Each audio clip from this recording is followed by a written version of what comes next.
Hi friends, welcome to my channel. 11th Maths Basic Algebra example 2.35 தான் பார்க்க போறோம். If the logarithm of 324 to base a is 4, find the a value. a ஓட value தான் வந்து நமக்கு கேட்டிருக்காங்க. என்ன கொடுத்திருக்காங்கன்னா log 324 base a is equal to 4 அப்படினு சொல்லி தான் நமக்கு வந்து கொடுத்திருக்காங்க. சரிங்களா?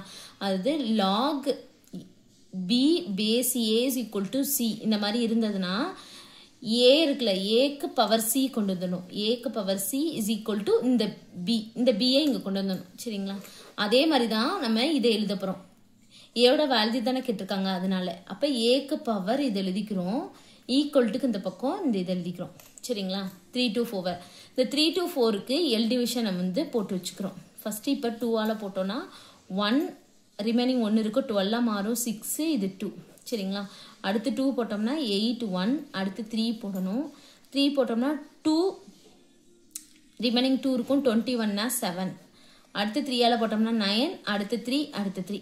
அப்ப நமக்கு என்ன இருக்கும் 2 ஸ்கொயர்ட் 3 பவர் 4 அப்படினு சொல்லி இருக்கும். சரிங்களா? அப்ப இதுக்கு பதிலா a power 4 is equal to 2 squared 3 power 4 into. சரிங்களா? இப்படி இருக்கும். அடுத்து இது 4 இருக்கு பவர் இதுவும் 4 இருக்கு. இத 4 க்கு நம்ம மாத்துவோம். சரிங்களா? 2 னா எப்படி எழுதலாம்?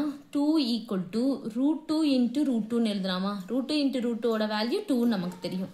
அப்ப √2 the whole squared ன்னு எழுதலாமா? 2 அப்ப 2 squared னா √2 the whole squared அதுக்கும் squared. சரிங்களா? அப்ப எப்படி எழுதலாம்? 2 squared is equal to √2 இது ரெண்டையும் மல்டிப்ளை பண்ணோம்னா 4. அப்ப 2 ஸ்கொயர்டை வந்து √2 the whole power 4 ன்னு எழுதலாமா? அதை தான் நம்ம இங்க எழுத போறோம். சரிங்களா?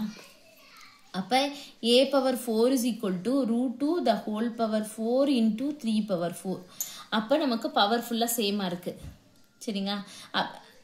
அதுக்கப்புறம் என்ன பண்ணிக்கலாம்னா a power 4 is equal to 3 √2 the whole power 4 ன்னு எழுதிக்கலாம். அப்படி இல்லைன்னா டைரக்டா ஆன்சரை கூட எழுதிக்கலாம். அது ஒன்றும் பிரச்சனை இல்லை. இப்ப பவர் 4 வந்து ரெண்டு பக்கமும் இருக்கிறதுனால a is equal to 3 √2 அப்படின்னு சொல்லி நம்ம எடுத்துக்கோம். அவ்வளவுதான். இதான் ஆன்சர். அவ்வளவுதான் இந்த சம். Thank you.